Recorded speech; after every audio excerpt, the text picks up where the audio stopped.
Oi, gente, estamos aqui então para mais uma Vaia Viva para a Rádio Madalena. Estamos aqui eu, Fernanda Carlos Borges, a Maria Cláudia Bonadio e a Maíra Zimmermann, que é a nossa convidada, veio conversar com a gente sobre um assunto que é fãs do rock de direita, né? Os caras que vão nos shows do Pink Floyd e tal, e que não se conformam que eles façam manifestações políticas, porque eles falam lá para ouvir. Eles falam assim, né? Eu fui lá para ouvir rock, não fui lá para manifestação política, né? E aí a Cláudia propôs esse assunto para a gente discutir, sugeriu como convidada, então, a Maíra Zimmermann, que ela é historiadora, fez um mestrado em moda, e a orientadora, inclusive, foi a Cláudia, sobre cultura juvenil, moda e música. E depois ela fez um doutorado em História e hoje ela é professora no curso de moda da FAAP. O perfil do Estadão, ou a capa do disco do Nirvana, com o bebezinho, né, nu, e aí alguém comentou assim, é Dia Mundial do Rock, precisa mostrar um bebê com o pinto de fora, né, tipo assim, que é isso, né, alguém achando que era uma perversão aquela capa do disco. Qual que é o nome do disco, Maíra? Nevermind. Então a gente tem assim pessoas que gostam do rock, mas não gostam do aspecto contestatório e político do rock. E tem também os roqueiros que viraram à direita, né? Então tem o do ultraje a rigor, como é que chama aquele cara do ultraje? Roger. O Roger de traje a rigor. E o Lobão, né? O Lobão, há uns anos atrás, deu uma virada assim que parecia que ia virar um asséptico santificado, né? Eu fico pensando no começo do rock, lá nos anos 50, quando nasce ali o rock and roll. Ele nasce já quebrando padrões comportamentais, principalmente pela forma de dançar, não necessariamente pela manifestação verbal, digamos assim, dos cantores. A gente tem uma banda nos anos 50 que é tida como aquela que, digamos, internacionalizou o rock, que é o Bill Haley e os seus Cometas, e tinha uma questão de performance de palco, de dança, muito forte. Isso vai se espalhar aí de uma forma até mundial mesmo, né? Nos anos 50, chegando inclusive no Brasil. Isso causou um estranhamento enorme da classe mais conservadora, né? Dos mais velhos, dos pais, políticos, enfim, houve uma comoção social já nos anos 50, tentando acabar com o rock, tentando cercear os jovens, né? E porque aí tem muita coisa de questão de expressão de sexualidade, de comportamento. E aí nos anos 60, que vem de uma forma mais geral, digamos assim, pela visualidade, né? Quando efetivamente a moda e a música vão se encontrar numa grande explosão, que aí tem a ver com Londres e toda essa questão. Tem uma coisa interessante que eu noto nas minhas pesquisas sobre política, porque eu estudei no Brasil a Jovem Guarda. E a Jovem Guarda é criticada até hoje. Normalmente, quando eu vou falar sobre isso, eu recebo sempre a mesma pergunta, né? Da questão da alienação política, da questão de eles não terem se colocado politicamente. A Jovem Guarda foi um programa musical, então, liderado pelo Roberto Carlos, o Erasmo Carlos e a Vanderleia. E ele passava na televisão aos domingos. E ele trouxe para o Brasil essa efervescência juvenil bem baseada na Londrina, dos Beatles, para a gente pensar um pouco visualmente, assim. Então, o programa durou de 65 a 68, a ditadura já estava acontecendo. E o que acontece na realidade ali é meio que uma passagem, uma maturidade dessa juventude que, a partir de 67, 68, vai realmente começar a se politizar. A gente vai ter movimentos até mais politizados, partidos, movimentos de luta armada e tudo isso. Mas uma coisa interessante da cultura juvenil é que esses grupos eles vão se fortalecer politicamente no final dos anos 60, né? Que são os movimentos, todos esses que a gente discute muito hoje por esse conservadorismo, né? A questão da diversidade étnico-racial, sustentabilidade, ecologia, LGBT, tudo isso começa lá nesse período. na realidade vem vindo, é uma coisa que eu até discuto no meu doutorado, né? Esse rompante já se dá nos anos 50. Então não existia necessariamente uma manifestação de partido político. É isso que eu discuto muito, é uma questão de rebeldia, de contestação comportamental, que vai engendrar, que vai abrir aí para esses jovens essa possibilidade de expressão e de serem reconhecidos, até como Edgar Morin coloca, como uma faixa etária distinta, porque até então a juventude não tinha esse poder. E você tem poder social quando você tem o poder de fala, quando você é reconhecido socialmente. Então, todas as lutas das chamadas minorias, que não são minorias, na verdade, é essa questão de ter um espaço dentro da sociedade. E daí eu acho que claro, que a indústria vai formatar isso como um produto, né? Inclusive, o título da minha tese é Rebeldia Pronta para o Consumo, né? Então, eu estudo como essa rebeldia ela digamos assim, transformada num produto e tendência de moda, assim como a música, mas mesmo assim isso não retira a força que tem ali. Tem várias questões, né? Quando vocês me convidaram, eu lembrei na hora da história do show do Roger Waters, e é uma coisa realmente impressionante, porque eu fico me perguntando o que é isso, é uma identidade pela musicalidade, mas tudo bem, a pessoa, né, obviamente não tem obrigação de falar inglês, mas quando a gente gosta muito de uma sonoridade, a gente vai atrás, pelo menos entender o que está falando, vai ver o que é, né? Não, né? As pessoas não se interessam em saber, né, o que é a história daquela banda, o que é essa trajetória. Então, eu acho que nesse sentido, eu lembro da minha infância, nos anos 80, do Lobão e do Roger, do Traje a Rigor, como super rebeldes. O Lobão era, assim, o horror da minha avó. A minha avó morria de pânico do Lobo, eu tinha falado aí. Eu, como criança, achava o máximo aquele cara, assim, adorava, né? O próprio Traje a Rigor também, eu gostava muito, a minha mãe ouvia, então eu tinha essa influência, né? E aí os caras acabam realmente mudando aí num determinado momento, não sei se para se aproximar com um público novo, para causar na mídia, não sei. Aí acontece uma dissociação entre a forma e o conteúdo, né? Porque a forma estava associada a essa desconstrução de determinados comportamentos patriarcais, ultra-repressores. E aí a música, a dança, ela desconstrói isso, né?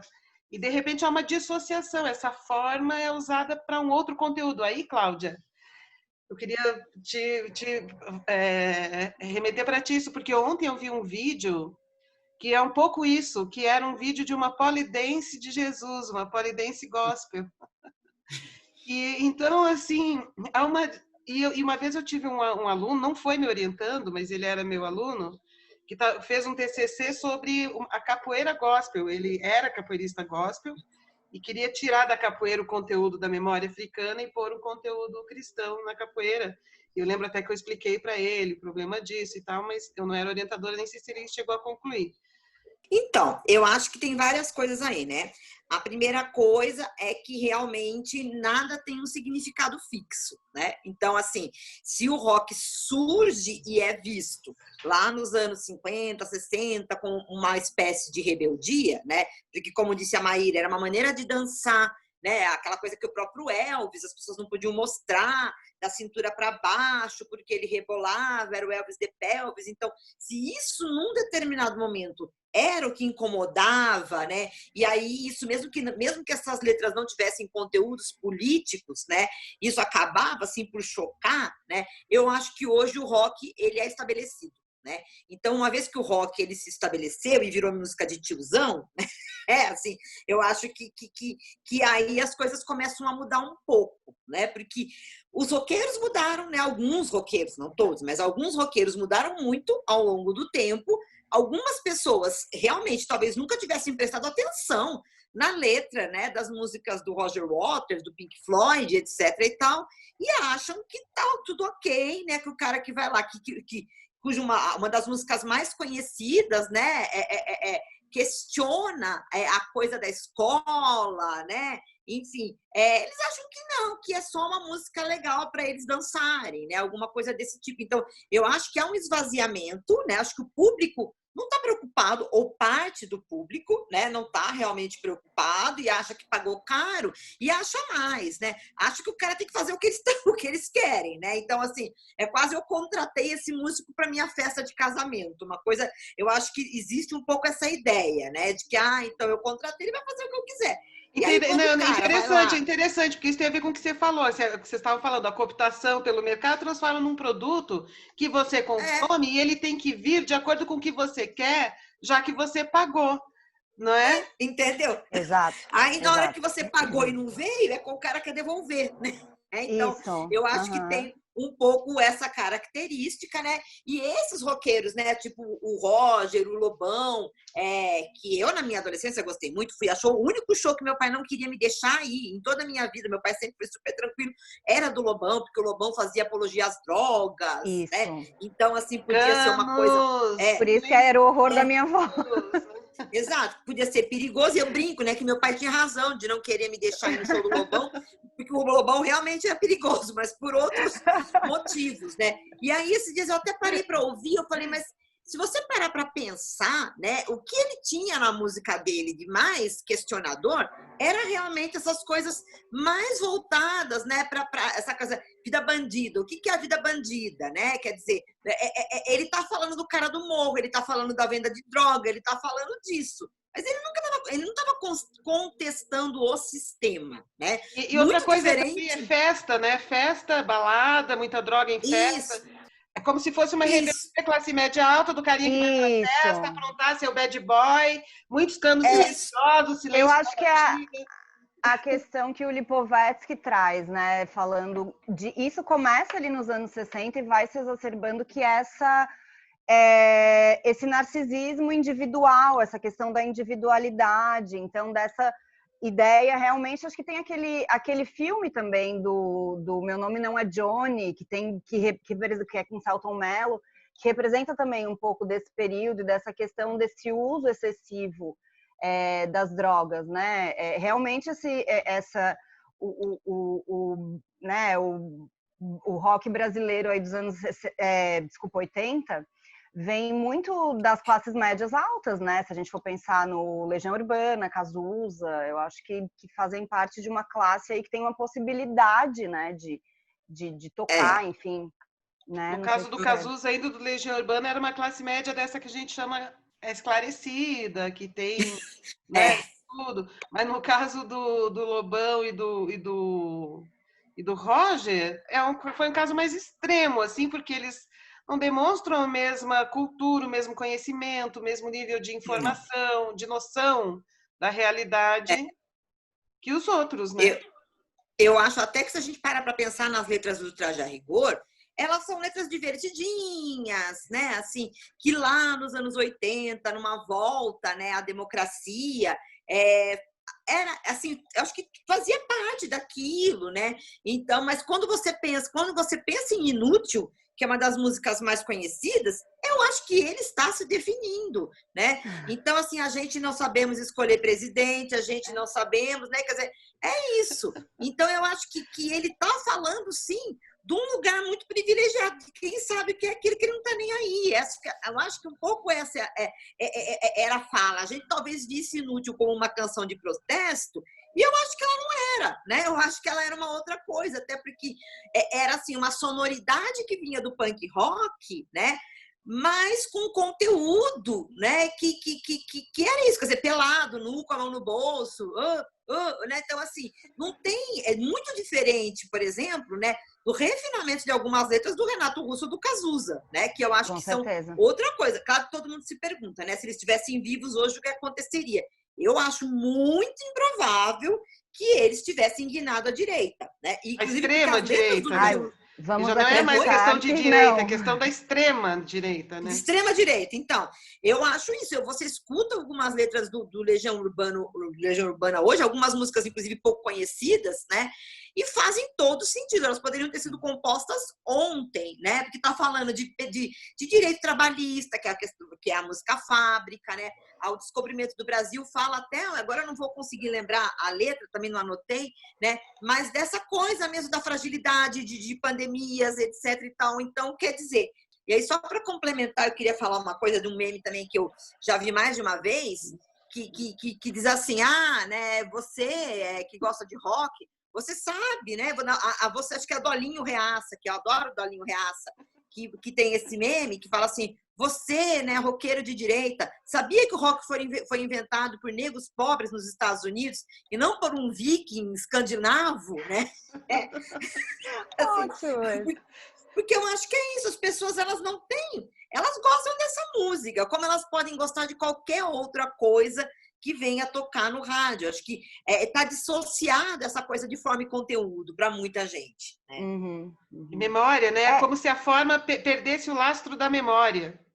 Sim, sim. Eu lembrei agora, Maria Cláudia, falando do caso de um filme também que fez muito sucesso, que foi a cinebiografia do Fred Mercury, e que muitos saíram do cinema nas cenas enfim, de casal, de beijo gay, de relação, porque as pessoas não sabiam, né, que o Fred Mercury era gay, né? Então foi uma novidade e uma ofensa, o pior ainda, né? O que as pessoas se sentiram ofendidas. Então acho que é isso mesmo, né? Acaba virando aquilo que você ouve enquanto você está no seu carro, na sua casa ali, mas que você já não participa ativamente da história daquilo ou do significado, né? E aí eu acho que tem muito a ver, isso que a Maria Cláudia falou, é super interessante, assim, porque eu fiquei pensando, assim, essa questão desse momento pós-ditadura, como tem um grupo, né, de jovens que parece que se esvazia pela ditadura e que somos inúteis e dantes, vamos fazer qualquer coisa, e um grupo que sai mais crítico, né? Então, eu acho que isso é interessante também, que uma das coisas que eu abordo bastante na minha pesquisa são as diferentes juventudes, né? Então, eu acho que ou diferentes momentos da vida adulta, diferentes públicos, né? Porque a gente percebe que esse público que deixou o cinema por conta das cenas do Fred Mercury em relação com outro homem, e esse público que deixou o show do Roger Waters reclamando deve ser o mesmo, né? Eu imagino que os talvez 30%. São os 30%. São os 30%. Sim, né? exatamente. E outra que não sei se você chegou, talvez, já que você estudou isso, talvez você tenha acessado isso. Eu acessei por acaso navegando na internet. Um cara que é aluno, discípulo do guru do presidente, ele fez uma pesquisa, tem um artigo publicado que dá para achar na internet, que ele diz que a tese dele é que o rock foi criado para destruir a juventude e favorecer uma dominação comunista. Ele Tem uma ação e os conservadores dos anos 60, os médicos psiquiatras, muitos sociólogos conservadores lá nos anos 60 estão de acordo com essa tese. Eles já diziam isso? Sim, tem um livro, eu não vou lembrar o nome do médico agora, era uma questão médica, o médico faz uma lista, então, do que seriam, digamos assim, esses elementos que estariam danificando, né, a mentalidade dos jovens, né, estariam desviando, por isso que os jovens, inclusive, nos anos 50 eram chamados de transviados, que são esses desviados do seu caminho, né? E aí eu acho que tem um exemplo super bom, assim, que não é necessariamente político, mas que acaba tendo um resultado muito político, que é a geração beat. Lá nos anos 50, né, quando o Jack Kerouac escreve o On the Road, ele está simplesmente relatando o que é fazer uma viagem aí, né, uma road trip, sem se importar com a vida. E isso para a sociedade, mas sem se importar com a vida no sentido daquela vida burocrática da norte-americana, do American Way of Life, papai, mamãe, filhinho, de querer outras coisas da vida, né? E é curioso que isso vem como uma manifestação, como tem o grito, né, do Allen Ginsberg, tem ali toda essa questão de uma busca de uma voz que vai acabar num vazio, assim, é muito curioso, né? Então, a sociologia, a medicina se voltam, né, a entender muito esse comportamento juvenil, né, a escola de Chicago, e tentar enquadrar de novo esse cara. E aí, quando o mercado vem e percebe esse público consumidor que está aí, né, o baby boom, né, a partir dos anos 60, a coisa muda de figura. É bem vai interessante. vender muita roupa diferente, vai vender muito acessório diferente, vai vender muito disco bacana, abre todo um campo também de cultura de massa, assim, livros, filmes, né, tudo isso, música. A gente vê, né, eu acho que tanto a pesquisa da Maria Cláudia quanto a minha dialogam nesse sentido de que tem uma o Lipovetsky usa democratização da moda, eu acho que esse termo é super complexo, mas existe uma certa acessibilidade, né, com prêt-à-porter. A Maria Cláudia discute isso no livro dela, do Moda e Publicidade. Mas também tem esse outro lado de esvaziamento, né? Daí eu acho que é um desses paradoxos do sistema capitalista, assim, né? Não sei o que vocês acham disso. A gente está falando, então, de uma juventude americana, né, que começou com rock, vindo dos negros, né? Assim, o movimento começa com os negros, vai para uma juventude classe média branca, e isso assusta os pais conservadores. E existe, então, todo esse trabalho de várias áreas, inclusive de médicos, dizendo que aquilo era um problema, né? Que tinha que ser curado, que aquilo tinha que ter Eu vou achar aqui tinha que ter um tratamento. Eu achei isso super interessante. Mas aí, depois, o capitalismo, ao longo do tempo, se apropria dessas diversidades e também se apropria um pouco de algumas causas identitárias, né?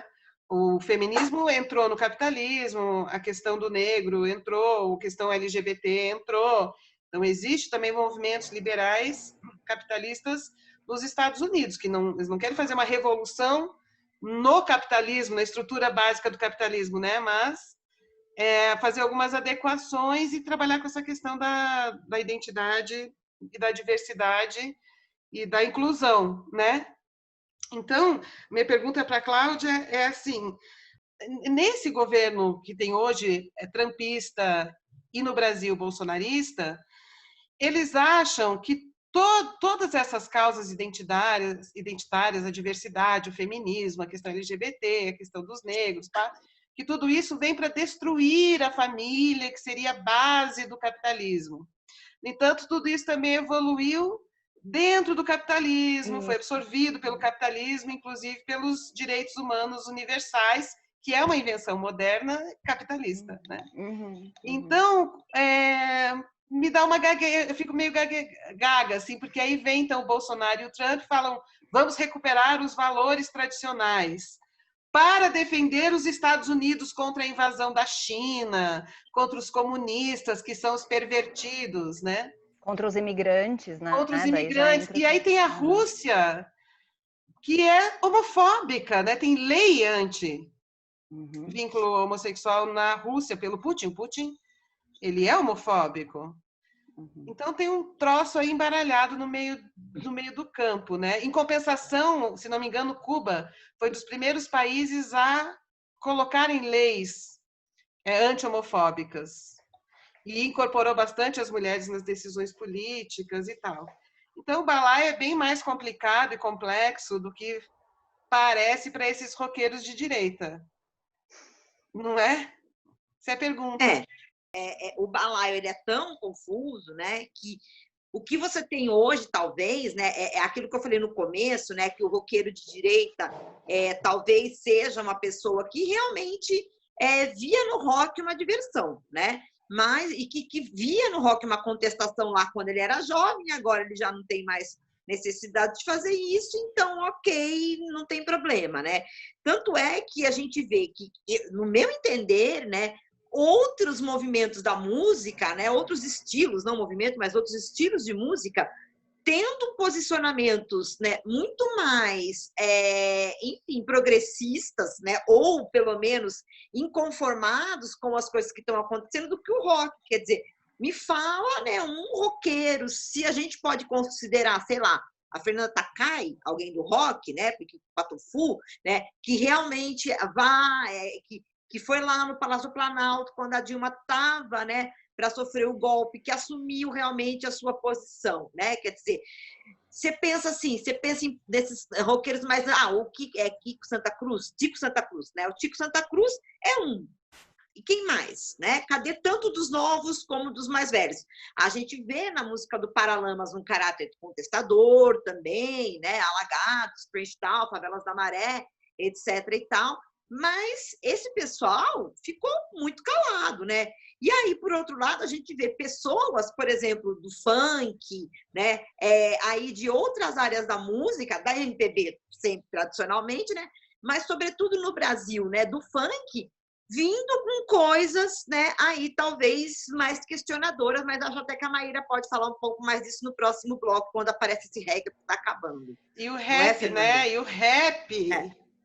Então, por exemplo, o rap, né? Eu acho que hoje a grande expressão no Brasil, né, é realmente mais contestadora. É claro que existem muitos tipos de rap, né? Mas é o rap, quer dizer, desde os Racionais MC lá nos anos 90 até hoje, quer dizer, e o rap, inclusive, está ganhando mais espaço, que você tem um Emicida, né, que ocupa muito espaço na mídia, né, que vem, quer dizer, não sei se vem de disco, mas tem muito acesso no Spotify, né, lota show, etc e tal, e que é aí alguém que está expondo nas suas músicas, né, a Carol Conká, né, questões que contemplam isso, quer dizer, a Carol Conká, ela dialoga muito com né, aí os fãs LGBT, negros. Eu fui num show da Carol Conká aqui em Juiz de Fora, né, e fiquei impressionada, porque pela primeira vez numa plateia eu era minoria enquanto branca, né?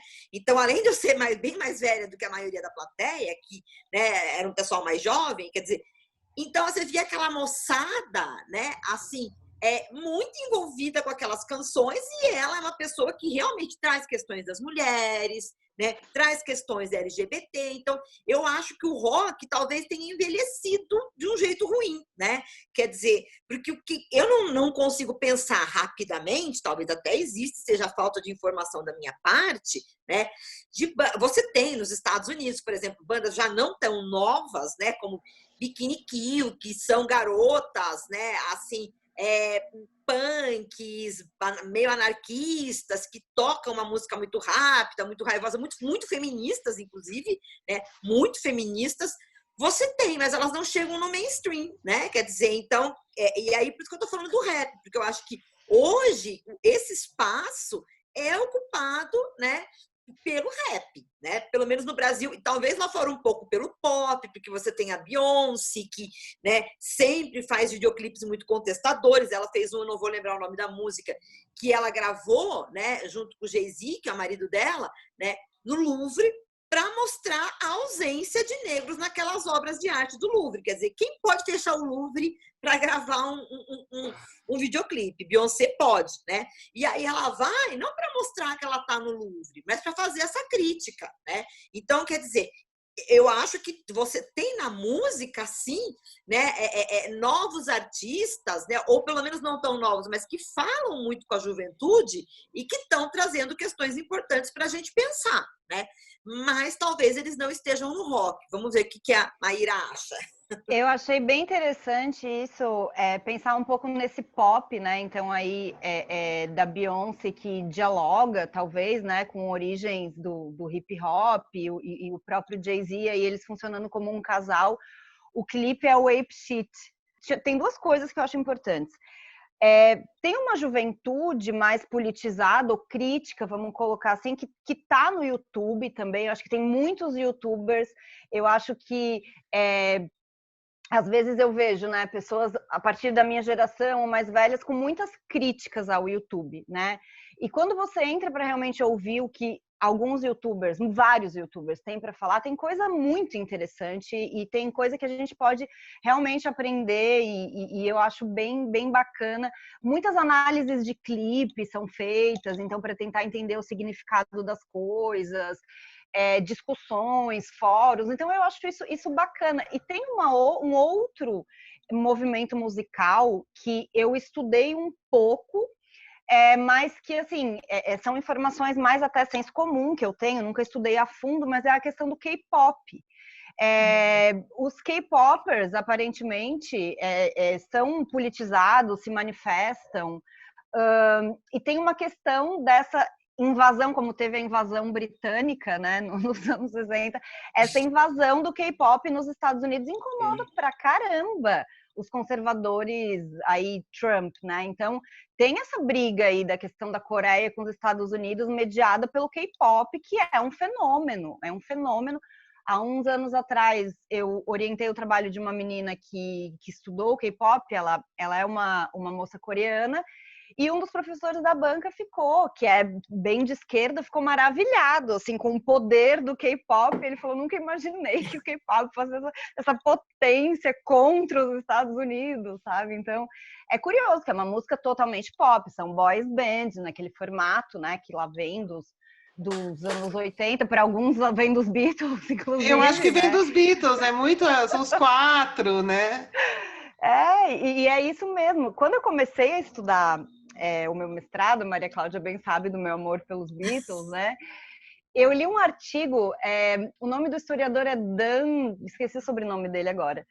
E ele escreveu um artigo que na época eu fiquei louca, que era assim, os Beatles vieram dar nas Spice Girls, que são também um fenômeno britânico. E aquilo, assim, me matou, né? E eu lembro que eu discutia muito com colegas na época que falavam, não, mas isso faz sentido. Claro, hoje em dia, né, depois de muitas conversas, né, Maria Cláudia, muitas orientações de deixar a minha paixão de lado e conseguir enxergar o objeto, é claro, estava se formando uma máquina ali era inédito, né? Eu vejo, às vezes as pessoas me perguntam um pouco, então qual a diferença dos Beatles e do Justin Bieber, né? A gente tem uma sofisticação. Tem outras bandinhas que são 4, 3, que é mais o formato. É a sofisticação da máquina do entretenimento, né? E aí, claro, é tudo muito descartável, é o efêmero, é isso que a gente estava falando do esvaziamento. Então, alguns vão ficar e outros vão. A maioria vai desaparecer, né? E outra coisa também, assim, essa juventude engajada sempre foi minoria, assim, né? Então a gente tem muito essa coisa nos anos 60, os jovens, que jovens? Primeiro, quem podia ser jovem? Quem podia se dar ao luxo de não trabalhar para botar comida em casa? Porque é isso, né? Se você tem muito uma questão de classe, né? Muito uma questão de classe que não é debatida na questão da adolescência, né? Quem pode ser adolescente? É difícil. Quando eu fui para a Inglaterra, eu fiz um doutorado de sanduíche na London College, eu fiquei 4 meses e meio lá. Aparentemente, para uma pessoa estrangeira, as questões de classe, pelo menos disso que eu estudo dos anos 60, existia uma coisa muito clara ali, um orgulho da working class que vem ali dessa classe trabalhadora, questionando posição na sociedade snob britânica, né? Inclusive pelo punk rock, né? Isso, daí depois chega no punk, a gente vem vindo num caminho, né? E aí nos anos 70, e aí no Brasil também 70, 80, isso chega no punk também. Aí, tem você falou dos youtubers, eu acho que tem youtubers maravilhosos mesmo, assim, eu acho que essa geração agora, os adolescentes de hoje, são muito formados pelo YouTube. O meu filho, que hoje tem 30, foi muito formado pelo YouTube. E eu via o que ele via, e tinha muita coisa boa, e hoje ainda tem também, né? Embora tenha muita porcaria. E tem um cara que ele era bolsonarista, foi aluno do Olavo de Carvalho, fiz uma campanha intensa, e ele é professor de música e roqueiro heavy metal. Nos vídeos dele tem umas guitarras atrás, ele tem cabelo comprido, se coloca como roqueiro, e é assim, imagina o discurso mais banal possível de direita é o dele. E mas tem isso que a Maria uma Cláudia roupa, um cabelo, uma aparência, e teve banca de heavy metal. Teve banda de heavy metal. Mas isso que a Maria Cláudia falou, eu acho que também é muito interessante, porque é um tipo, né? É um tiozão roqueiro conservador, assim. Ele é um tipo, né? Ele é um grupo aí que... E a tiazona também, né? A tiazona e o tio, né? Então tem aí, né? Agora ele está magoado, porque o Bolsonaro, ele se sentiu traído pelo Bolsonaro e traído pelo Olavo de Carvalho, ele rompeu com eles. E tirou os livros do Olavo de Carvalho da livraria, que ele tem uma livraria aqui perto, inclusive. Embu? Benedito Calixto? Embu, parece que ele tinha uma livraria. Ah, Embu das Artes. Com todos os livros do Olavo de Carvalho, tirou os livros, agora tem um racha na extrema-direita, né? E uma outra questão que eu queria voltar ao assunto para eu não perder, antes que não dê tempo, de novo a questão da medicina, né? Impressionante como a medicina ela é facilmente envolvida em questões ideológicas. Então, você deu esse exemplo agora, né, que desde os anos 50, 60, os médicos já falavam que esse desvio que o rock, ou o comportamento, a atitude do rock ou da poesia, né, poderia ser um desvio da juventude, né, e que precisava ser tratado como um problema mental. Aí eu lembrei que até o século XIX, começo do século XX, gente, século XIX é muito perto, tipo, é 100 e poucos anos, né? A masturbação era considerada nociva para a mente. Era proibida, e alguns médicos tinham até uma luvinha que eles receitavam para os jovens usarem, uma luva para dormir amarrada assim no pulso, para evitar a masturbação, porque ela podia causar distúrbios mentais. E no universo das questões queer, eles têm denunciado muito, por exemplo, pessoas que nascem hermafroditas, que não são nem homens nem mulheres, têm que decidir o que vai ser. Tem que decidir se vai ser homem ou se vai ser mulher pela medicina. E essas pessoas se submetem a um monte de cirurgias para poder definir um gênero. A medicina não escapa dos movimentos da cultura, das ideias, né? Então, Fernanda, daí que eu estava falando para vocês, né? Você falou do Olavo de Carvalho. Recentemente, ele fez um vídeo falando que o rock era o culpado pela degeneração social, falou dos Beatles, inclusive. Uhum. Foi uma coisa bem absurda, assim. E aí eu achei aqui na minha tese o trecho. Posso ler um trechinho? É dele? Desse médico dos anos 60. É um parágrafo, é curtinho. Vamos lá. Sobre obras que visavam atuar como manuais de correção juvenil, destaca-se o livro do professor da Universidade do Paraná, catedrático de Medicina Legal da Faculdade de Direito e de Clínica Psiquiátrica, Faculdade de Medicina, Napoleão Teixeira. O nome do livro é Juventude Transviada, Alguns Aspectos da Problemática Médico-Social. Foi publicado em 66 e tentava diagnosticar e tratar, por meio da abordagem médica, o problema social da juventude rebelde e delinquente, que teria em geral como causas principais a vivência no espaço urbano, as condições socioeconômicas, a desintegração de instituições como família e religião, as quais levariam a uma falta de ideais provocada pelo consumo de produtos midiáticos. E aí, assim, os fatores particularizados pelo professor como causas da criminalidade juvenil, entre aspas aqui, seria, primeiro, pauperismo, miséria e fome. Segundo, urbanismo. Terceiro, fatores profissionais, fatores educacionais, toxicomanias, maus livros, má literatura infanto-juvenil, isso tem tudo a ver com quadrinho, né? Mau periodismo, mau cinema, mau rádio, irreligiosidade, carência de ideais, fatores familiares. Então, acho que resume bem, né? É incrível, porque foi publicado em 66, mas podia ser um manual bolsonarista, né? Muito interessante isso, né, Cláudia? Ela está falando uma coisa, a análise do médico é tão massificada que ele não consegue distinguir as juventudes, de acordo com as classes sociais, o que está vivendo, a origem. Né? É porque aí eu acho que ele tem uma tese, né, pronta, e ele não está querendo investigar e trazer dados que realmente comprovem. É a tese dele, é o mesmo procedimento olavista, né? Ele tem a tese dele, né? E aí ele diz que é assim, e ninguém questiona, né? Eu acho que essa é a coisa. E eu fiquei aqui pensando, inclusive, enquanto vocês falavam, né? Se também alguns desses roqueiros que guinam à direita não estão exatamente buscando esse público mesmo, entendeu? Porque para que ele vai fazer uma letra elaborada se ele pode ficar fazendo show só cantando os hits dele dos anos 80, que é muito mais fácil para ele, né? De repente, enfim, para que ele vai se reinventar, pensar uma nova sonoridade? Isso não é fácil, né? Isso também não se restringe ao Brasil, né? Porque o Morrissey, né? Que, assim, que eu realmente fui fã e sou fã, porque eu não vou jogar a obra dele fora, né? Recentemente foi no Jimmy Fallon, né? No show do Jimmy Fallon, talk show, né? Com o Bottom, né? Eu até escrevi aqui do movimento For Britain Movement, que é um grupo de extrema direita que apoiava, né, o Brexit, que é contra os imigrantes, quer dizer, uma pessoa que nos anos 80, e aí sim tinha letras muito elaboradas e que sempre, né, trouxe questionamentos daquela sociedade estabelecida.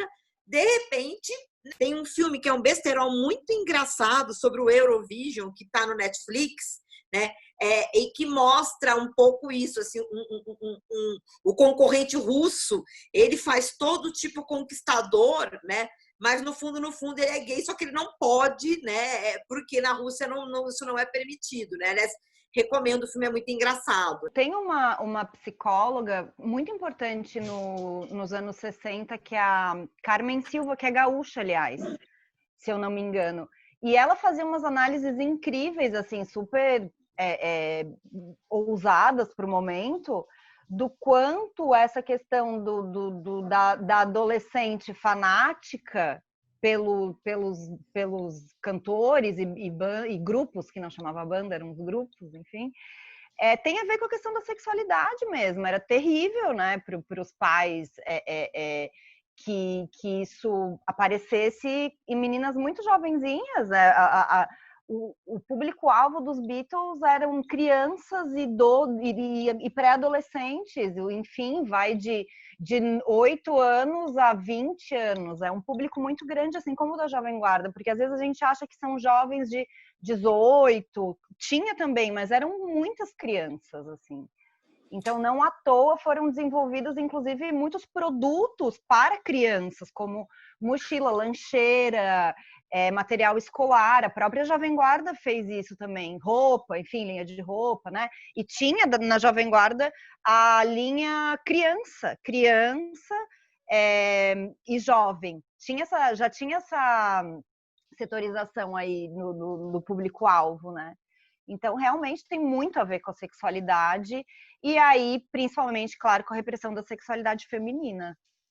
Se existe, né, desde lá dos anos 60, pelo menos, essa preocupação que vem da medicina e de outras áreas conservadoras da sociedade, né, outros setores conservadores, com a sexualidade feminina, né, por que o rock é que continua incomodando e não, por exemplo, um sertanejo universitário? Porque eles também falam de sexo, né? Esses cantores também são adorados, as meninas também gritam por causa deles, né? Meninas e mulheres, né?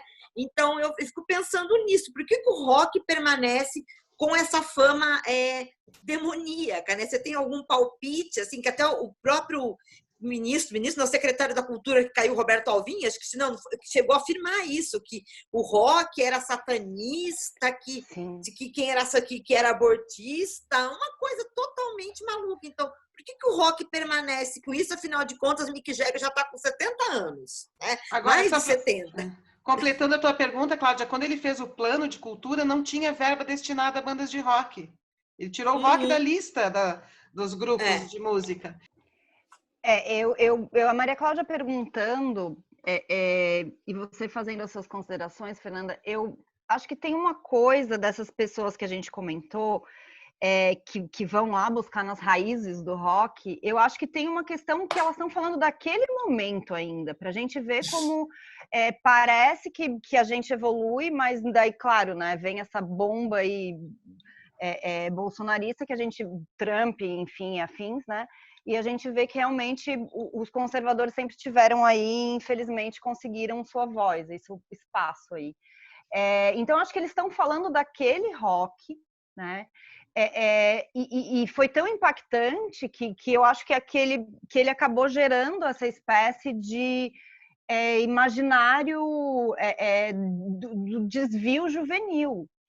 Então tá. Então, Maíra, eu quero te agradecer demais a tua presença aqui com a gente hoje, tá bom?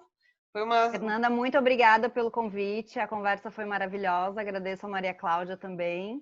Foi ótimo, muito obrigada. E volte sempre. E Maria Cláudia, muito obrigada também pela participação e por ter indicado a Maíra para conversar com a gente hoje. Eu que agradeço, é sempre bom participar. E eu sabia que a Maíra tinha bastante para colaborar sobre esse assunto. Ótimo. Então, até semana que vem.